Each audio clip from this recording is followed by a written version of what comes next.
When we moved from New Orleans to Houston for me to set up a practice, I knew I would need office space,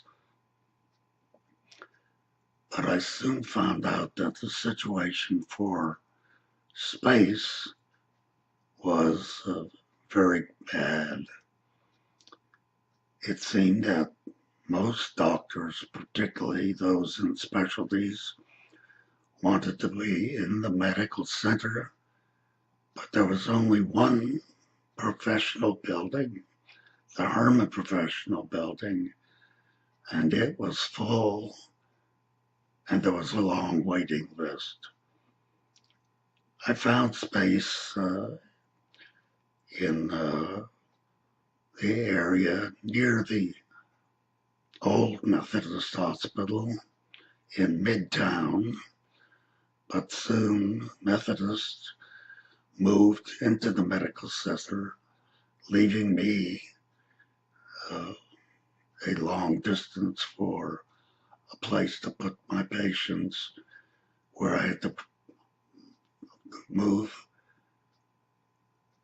by automobile from office to hospital consultations as a daily routine, which was very uncomfortable.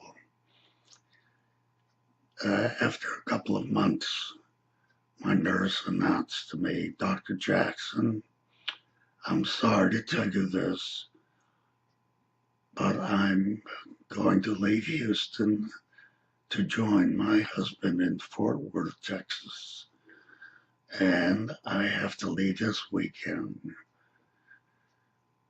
Uh, it was uh, an anxious situation for me. I had no warning, uh, but there wasn't much to do except pray that something turned up. The next day after she announced this to me, she came to me and said, there's a woman at the door and she wants to come in to see you. She said it's an emergency and she must see you now. I couldn't imagine what was going on, but I said, send her in. The woman came in, probably in her 60s, very nervous, and sat down next to my office desk. She said, Dr. Jackson, I'm asking you for your help. I have a nurse friend who needs a job. I wondered what was going on. This was impossible. I said, tell me about her. She said, she works at MD Anderson and she's a supervisor. She has to work one of three shifts, morning, evening, or night. But she wants to change jobs. She wants a 9 to 5 job, 5 days a week, because she wants to bring her parents who live in France. She wants to bring them to the United States to live with her, and she wants to be available evenings and weekends to take care of them. I said, show her in. Monday morning came. The nurse announced herself. My name is Tatiana Biggers. I said, welcome to the office. Your job will be everything but taking care of patients. That will be my job. Your job will be to help me with patients, to bring patients in, to take care of consultations, to get supplies, to learn to take cardiograms. She said, I can do that. I said, x-rays of the chest. She said, "No, I don't know." I said, "I will teach you that."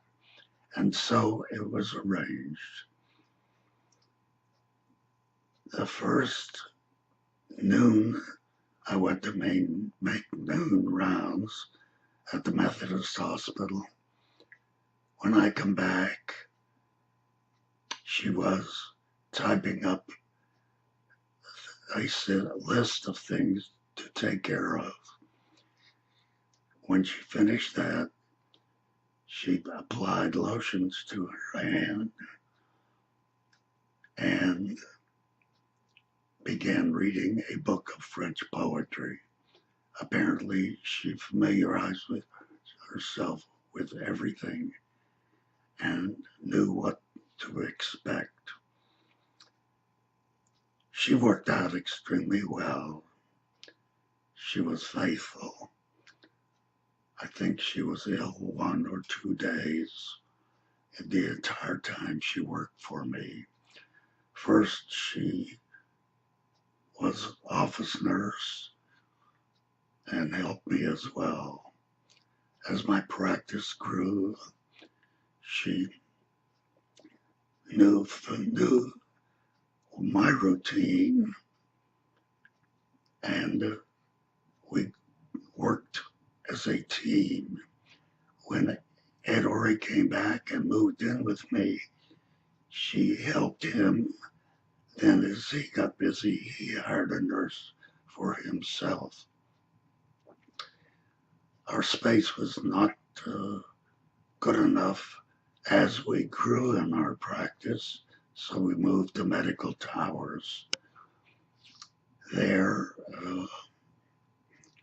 my practice grew. Richard joined me in 1976, and eventually Dave Bybee joined Ed. Our practice grew. Eventually, Ed and Dave Bybee joined the medical clinic of Houston, and I had the space with Richard, and we gradually acquired more doctors. Dr. Rubin, Robert,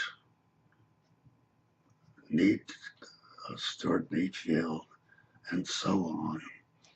As time passed, we took in more help in the office. We had a receptionist, we had a typist, and for a long time,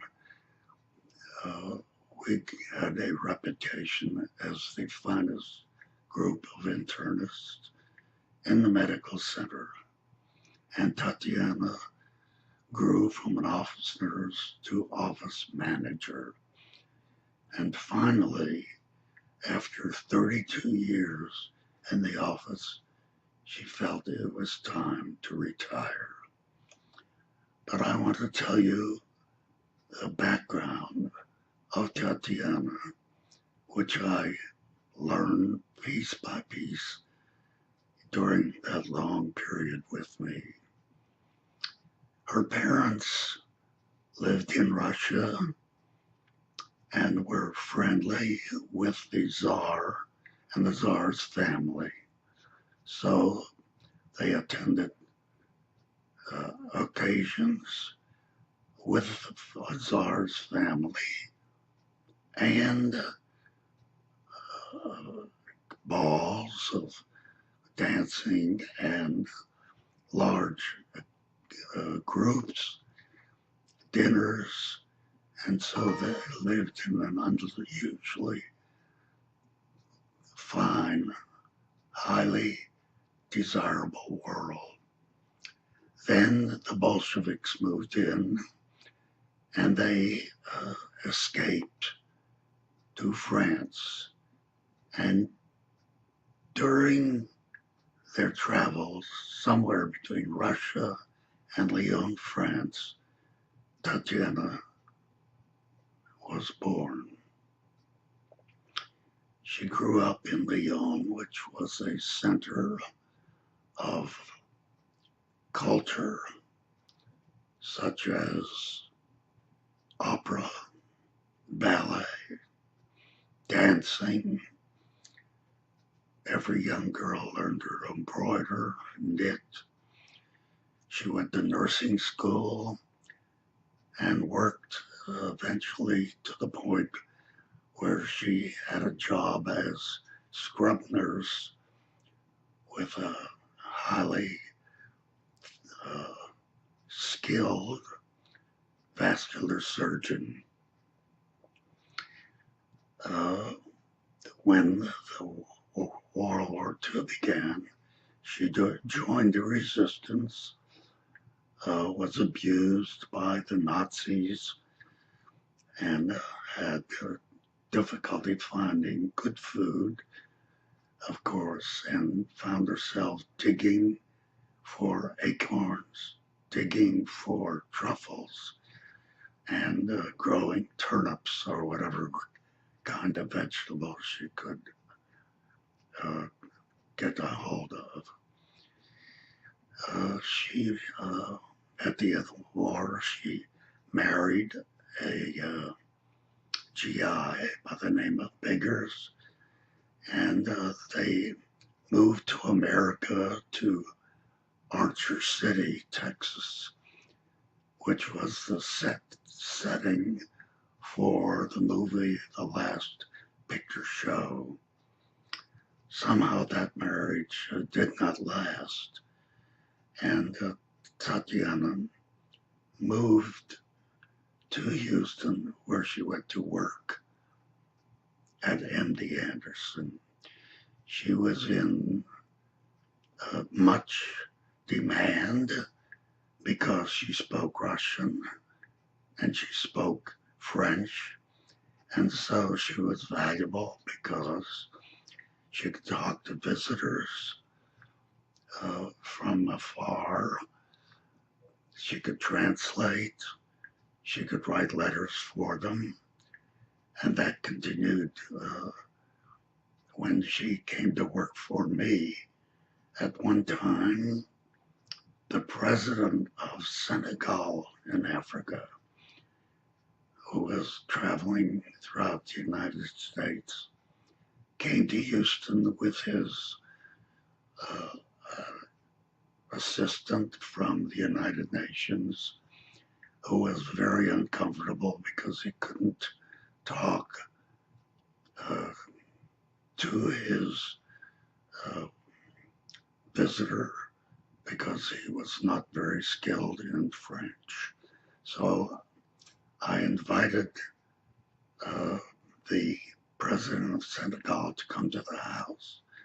Tatiana was also there, and we spent the evening because the president of Senegal was delighted to find someone who could speak French so uh, clearly. As Tatiana's time in the office grew, she also grew to have a connection with the family. When the grandchild was born, she embroidered dresses. She babysat for us. She cooked for us. Once a year, she had a name day celebration.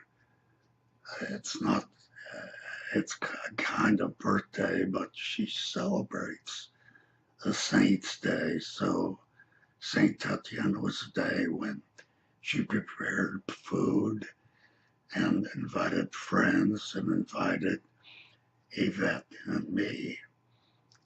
So we included us, and we included her and friends when we went to ballet and we went to opera.